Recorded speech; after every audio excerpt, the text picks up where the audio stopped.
The Watchmaker's Secret. In the old quarter of a sprawling city, tucked between a bakery and a bookstore, stood a tiny shop called Elias & Co. Timepieces. Its owner, Elias, was a quiet watchmaker with silver hair, round spectacles, and hands that never seemed to shake. For 40 years he repaired clocks and crafted watches, but no one knew much about him. People said he lived alone, spoke little, and always kept the shop's back room locked. One rainy evening, a young journalist named Clara wandered in. Her grandfather's pocket watch had stopped, and everyone told her Elias was the only man who could fix it. As she handed over the watch, she noticed something odd. The back wall of the shop was filled with clocks, dozens of them all, ticking in perfect unison. Their sound was soothing, but also eerie, as if they were whispering secrets. "This is beautiful work," Elias murmured, examining the pocket watch. "But it doesn't just need fixing. It needs waking up." "Waking up?" Clara asked. He only smiled. "Come back in 3 days." When she returned, Elias wasn't at the counter. Instead, the shop was empty except for a faint glow seeping from the locked back room. Curiosity pulled Clara forward. She turned the knob. To her surprise, it opened. Inside, she froze. The room was lined not only with clocks, but with strange contraptions, wheels, gears, pendulums, and a giant celestial map painted across the ceiling. At the center stood a massive clock, unlike any she'd seen. It had no numbers, only symbols, stars, moons, and suns. And in its glass face, time seemed to ripple like water. Elias appeared silently behind her.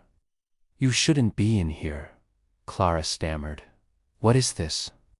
He sighed, as though carrying a burden too heavy. "These are not just clocks.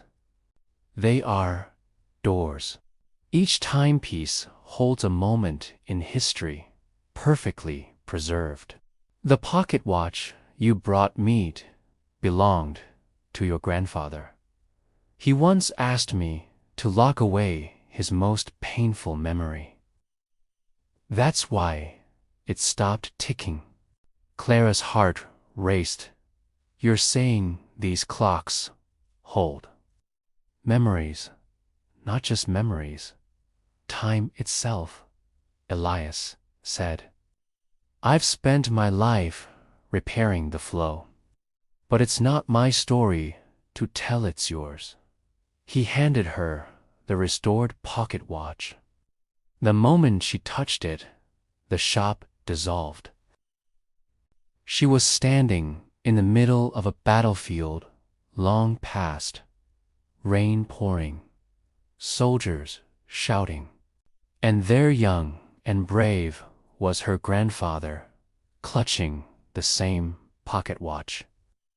She watched as he saved a fellow soldier, even while terrified.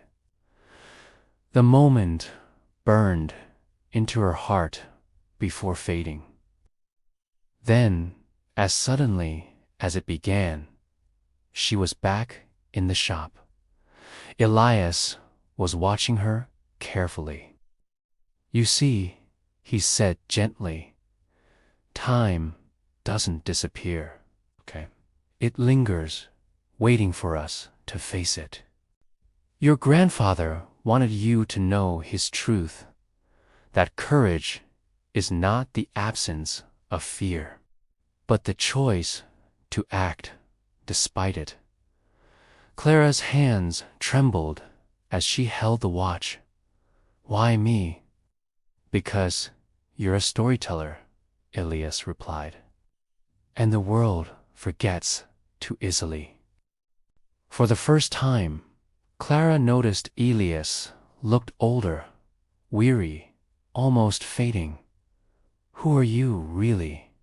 she asked. He gave a tired smile.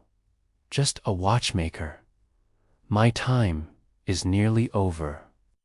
But yours, you still have stories to tell."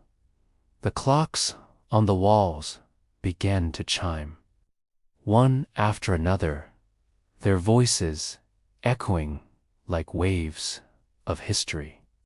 Clara felt the weight of them, endless lives and moments captured in ticking metal. When she blinked, Elias was gone. The shop stood silent, except for her grandfather's watch, ticking steadily in her hand. Clara left that night, knowing the truth. Every second carries a story, and staying true to them keeps time alive. From then on, she no longer wrote ordinary articles. She wrote stories that mattered, stories that gave voice to the forgotten. And in each tick of her grandfather's watch, she felt Elias guiding her still. Moral of the story: time carries truth, and truth deserves to be told.